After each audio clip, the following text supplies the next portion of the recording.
আমাদের তো বললাম অ্যানিভার্সারি ছিল, অ্যাকচুয়ালি অ্যানিভার্সারিটা ছিল আমাদের 30 নভেম্বর, কিন্তু আমরা ওই দিনকে একটাও ঘরের বুকিং পাইনি, সেই জন্য কিন্তু আমরা তার আগের উইক মানে 23 নভেম্বর গিয়েছিলাম। আর আমাদের রাতের ডিনারটা কিন্তু খুব অসাধারণ ছিল। কেক কেটে ফিশ ফিঙ্গার খেয়ে আমরা একদম সোজা ডিনার করতে চলে এসেছিলাম। আমি তোমাদেরকে বিলটা খাবারে পুরো অ্যাটাচ করে দিলাম, তো তোমরা অবশ্যই দেখে নিও খাবারের দাম বা ট্যাক্স ডিটেল সব কিছুই। তো তারপরে রাত্রিবেলাতে হয়েই গেছে, দেখতেই পাচ্ছ।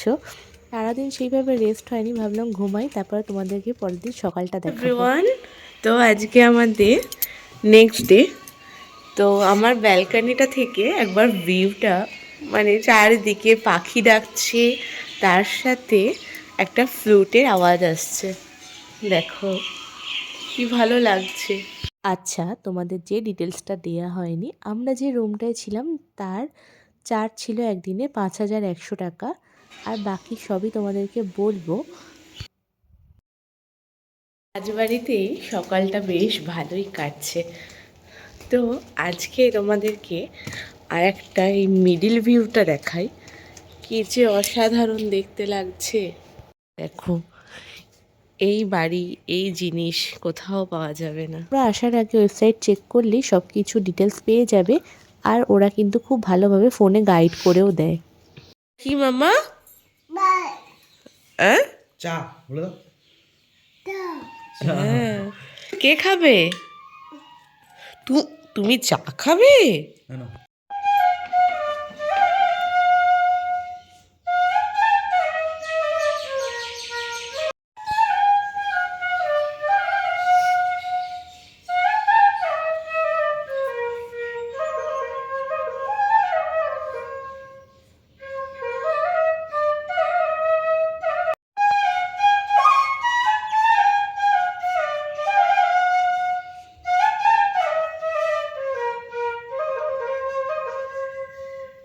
এই জিনিসটা কেমন লাগলো বলো তো? যদি সকালটা এইভাবে শুরু হয়, কার না দিনটা ভালো যায়। তো এই পোর্শনগুলো দেখলাম এখনও অবধি রিনোভেশন হয়নি, নিশ্চয়ই পরবর্তী সময়ে এগুলো চালু করা হবে। এগুলো আপাতত এখনও বন্ধ আছে এবং কাজ চলছে।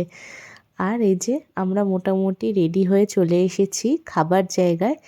খাওয়া দাওয়া কমপ্লিট করব। সকালের যে কমপ্লিমেন্টারি ব্রেকফাস্ট বললে জিনিসটা ভুল হবে তোমাদের সাথে শেয়ার করা। অ্যাকচুয়ালি সকালের যে আমাদের লাঞ্চের মিলটা ছিল, লাঞ্চের মিলটার সাথে এটা কমপ্লিমেন্টারি।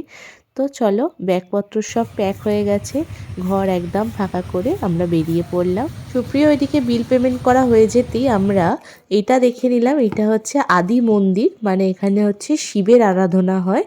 তো যেহেতু এরা আগে শৈব ছিল, পরে বৈষ্ণব ধর্ম নেয়, তো সেই জন্য শিবের মন্দিরটা কিন্তু এখনও পুজো হয়ে থাকে।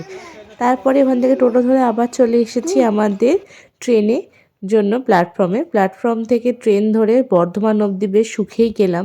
কিন্তু বর্ধমান থেকে আমার ট্রেনে খুবই কষ্ট হয়েছে দুর্গাপুর আসতে। ট্রেনটা ভীষণ ভিড় ছিল, ঠিকমতো দাঁড়ানো বসা কোনোটাই করতে পারিনি। তার ওপর প্ল্যাটফর্মে ভীষণ চাপ ছিল, যেহেতু উইকডেজ ছিল, মানডে ছিল। তারপরে যেভাবে গিয়েছিলাম সেইভাবেই চট করে বাড়ি চলে এলাম। তো তোমাদের ব্লগটা কেমন লাগলো অবশ্যই জানিও, এবং ব্লগটা ভালো লাগলে চ্যানেলটাকে সাবস্ক্রাইব করে আমাদের পাশে থেকো। চলো, টাটা।